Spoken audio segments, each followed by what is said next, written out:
For fast, cheap, and reliable Madden 20 Ultimate Team coins, make sure you guys go check out my sponsor U4GM Coins. Use code VENM at checkout for 5% off. Yo, what's good guys? Venom Fire here, back from the video, and today I'm going to be bringing you guys my full Big Nickel over G mini ebook. Now, this is going to be just a little scheme, a little video of pretty much every play I like to run out of the formation, how I defend some of the most meta and popular formations in the game, and what I like to do to adjust out of those plays. Now, first things first, we all know Big Nickel over G. It's probably what I would say is the second most popular formation in the entire game, behind only 3-4 odd. I would say I would probably put it over 1-4-6 as far as the amount of people that use it. But first things first, we're going to come on the formation. I'm pretty sure it's also in every defensive playbook, so that's nice as well. First things first though, we're just going to switch to the slot cornerback package. This is something that you have to do if you don't want those weird inverted adjustments. What I'm going to do is just sub a couple of things out. And you can also put some safety linebackers. So I'm going to put Von Bell right here. And yeah, you're pretty much good to go. Just make sure in that slot cornerback package. Now, I want to go over just around like 3-4 different plays. The plays I want to go over are simply cover 3, cover 2. And then I like to run this cover 4 palms as well as this strong safety blitz 2. So I'm just going to start out with these stock cover 3s, cover 2s, show you guys what I like to do to adjust out of them. So let's just go to a basic, gun bunch, I guess. I'll try and get into some different formations as we go through. But here we go. So first things first, if you want to baseline, you can. You don't necessarily need to.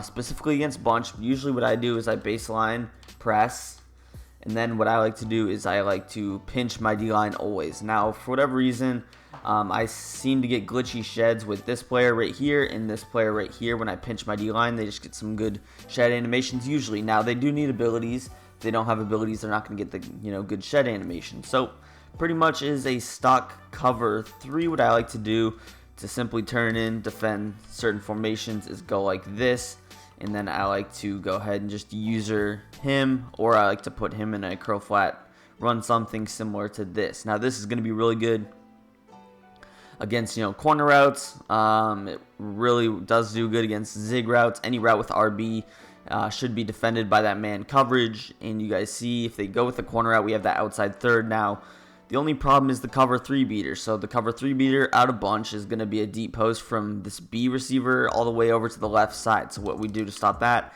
is I put my X player in a deep half. Now, last thing you could do is simply turn it into a cover 2, or not a cover 2, you just shade underneath over the top to get those cloud flats, and just like that, you are good to go. This is probably my go-to setup against a lot of sets, but tight sets, where they have that slot receiver on corner routes, whatever. But the slot receiver tends to be on hitches in other routes that sometimes just get wide open. So also, one setup that a lot of people do out of bunch is they actually motion this player over, and they might put him on a backside slant, something like this. I obviously am in the wrong playbook, but they might do something similar to this. So if they do motion that player over, you have him cross-man, so if he's on that slant, everything should be bagged. Last thing you could do is maybe just move this guy over a little, maybe move CC Gardner-Johnson over or down. And yeah, this is pretty much the setup. Like I said, I could just leave this hook curl here and then sort of use the flats similar to this, because I know the corner outs are going to be bagged, so I don't have to worry too much about that. So let's snap it, boom. Obviously, if they do throw the flats, it's going to be open, which is why I should have used it.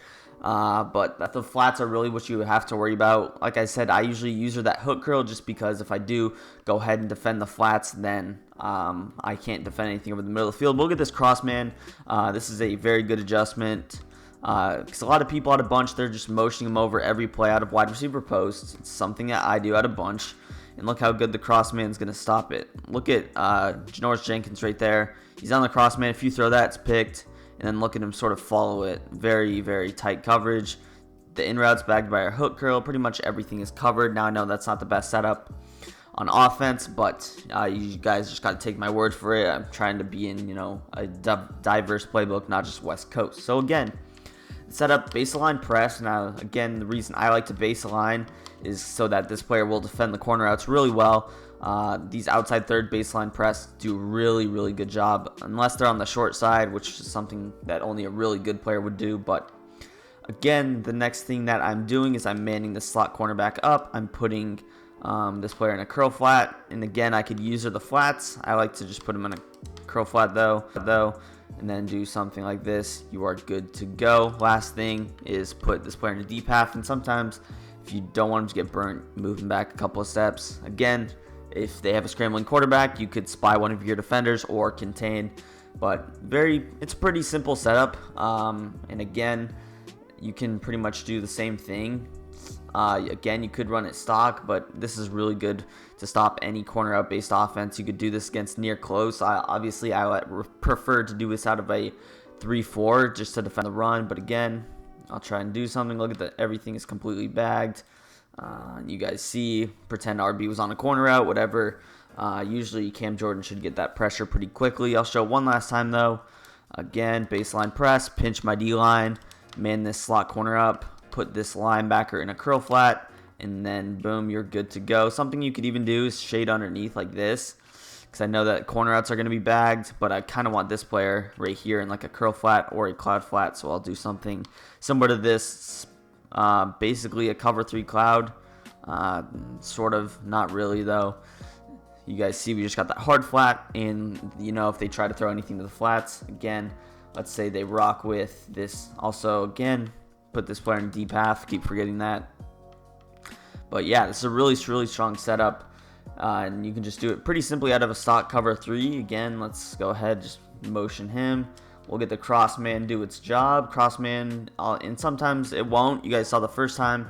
Now that I actually let him get set, he didn't do the best, but that time he was able to bag it. So let's hop into our next play, cover 3 or cover 2. I know I spent a lot of time on that one. I'll try to go a little bit faster. So cover 2, what I like to do is simply turn it into a cover 3 cloud. So what I'm doing is, again, I'm going to baseline press, and then I like to pinch my D-line. That's something that I do on every play.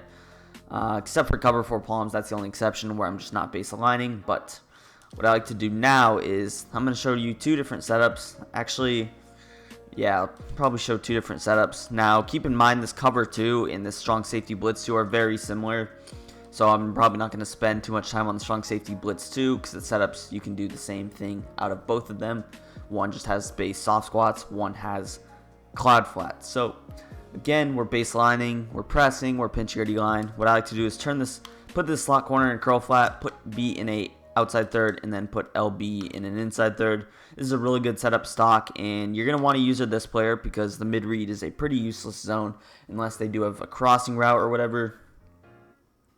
But yeah, even this, your opponent will probably get a little bit confused, because guess what? The player that's going to say cover 2, he's going to read it as a cover 2, but then the right side's a cover 3. Maybe he tries a cover 3 beater, the one with the deep corner one, and it's not going to be open. So again, my setup, baseline press, pinch your D-line, and I'm actually going to spy this player so that we don't just get super instant pressure. Again, you could always contain whatever you want to defend the quarterback. You're putting A in a curl flat, B in a outside third, and LB in an inside third, just like this. User him. You could put him in a hook curl, and yeah, you're good to go. I like to shade over the top so that you don't get completely burnt. But yeah, overall, you guys see it's going to be a pretty good setup. Corner outs are going to be bagged, and then if they try to throw any crossers from right to left, typically the cloud flat does a really good job of defending, unless maybe they're able to get out of the pocket or whatever the case may be. Yeah, this is a super strong setup. The other way that I do like to run this cover 2 is, again, something you can do is just man him up like this, and then I like to put B in an outside third, LB in a curl flat, and then like this. You could run it like this. So you guys see we have our strong safety in the curl flat. We have manned up. Similar to this, but you could put LB in the middle third, put this player in the curl flat. It's just that the strong safety is going to play it the outside a little bit better because he's already out there. And again, if I wanted to, I could just do this user deep, but I like to move him back. He's going to defend pretty much everything still. Maybe a streak, but if that's the case, then you can just always go to the other setup. But yeah, user him. And yeah, this is just going to give you an extra man coverage player. Obviously, you're giving up someone over the middle of the field, but a lot of people are going to max protect. And look at this. You just get some glitchy shed animations out of this formation. You guys saw. Number 93, I'm not sure. I think that's Sheldon Rankins. Oh, no, it's Onumeta. He just got a really glitchy block shed right there. I don't even know if he got picked up, and that will happen out of the set. So one last time, here's a look at the two setups I like to run. This is the first one. And here's a look at, and also the good thing about this one, specifically against bunch and any cover 3 beater, is that they can't throw it, just because the left side's obviously a cover 2, so it can really throw them off. Anyways, second setup, here is a look at that. I could run it like this, or I could run it like this, where you get this player in a curl flat. So very, very solid play. Pretty much everything's going to be covered except for that left side of the middle of the field. I personally do prefer that first setup, but the second one can be good if he's torching you with hitches or zigs or flats, whatever the case is. So next play, cover 4 palms. Cover 4 palms is going to be very interesting. I only use this against compressed sets. And this is the play I was talking about where I don't like to baseline. So what I'm going to do is just press, no baseline. Again, what I like to do specifically against bunch is user him, and something I might try and also do is maybe move Lattimore back a couple steps so that he can't get burnt, because sometimes he does get burnt. So again, this is just going to be a really good match coverage. Everything pretty much going to get matched. You guys see coverage looks really nice right there.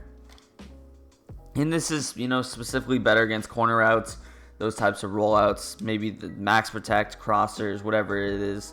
So again, a lot of people, you guys got to understand, they're not sending 5 out of bunch. They're going to be sending 3 out pretty much every time down the road.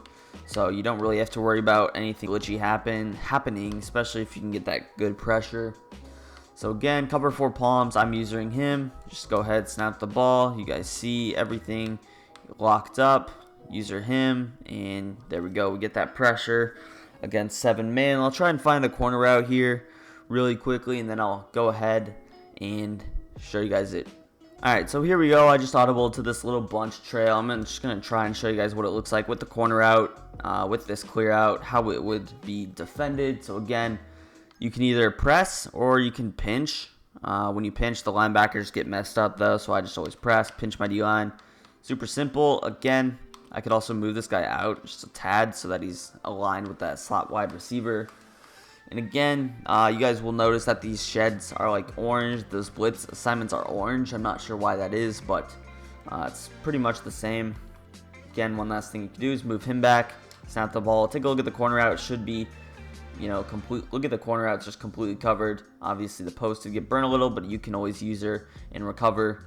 Late play situations, sometimes they will unmatch, which can be annoying, but it's something that happens. And again, if he's able to burn you with a streak or whatever, something you could do is just shade over the top, and you will lose your match coverage, but it's still a pretty dang good defense, just like this with the purples instead of the quarter flats, whatever.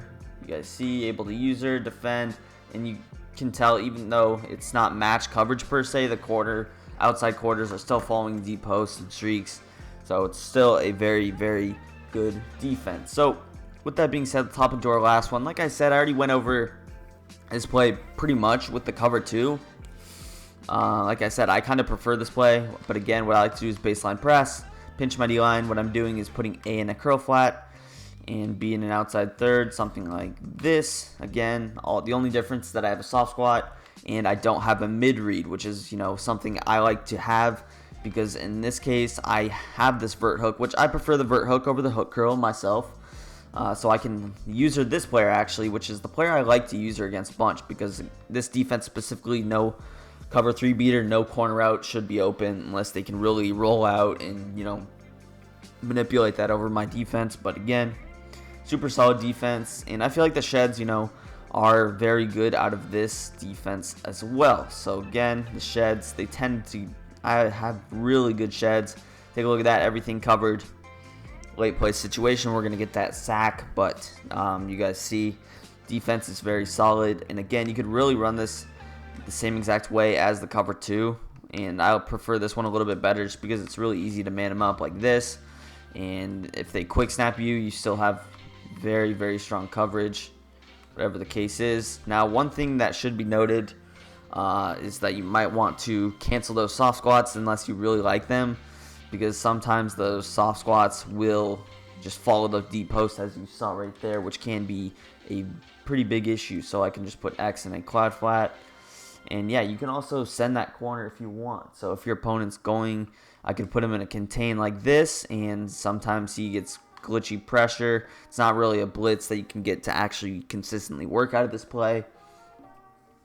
But I could also, if I wanted to, I could, maybe just do something very simple. I press, maybe run something like this, where I just use the slot cornerback, and it can be very good. We're going to get that pressure, and you guys see the soft squat.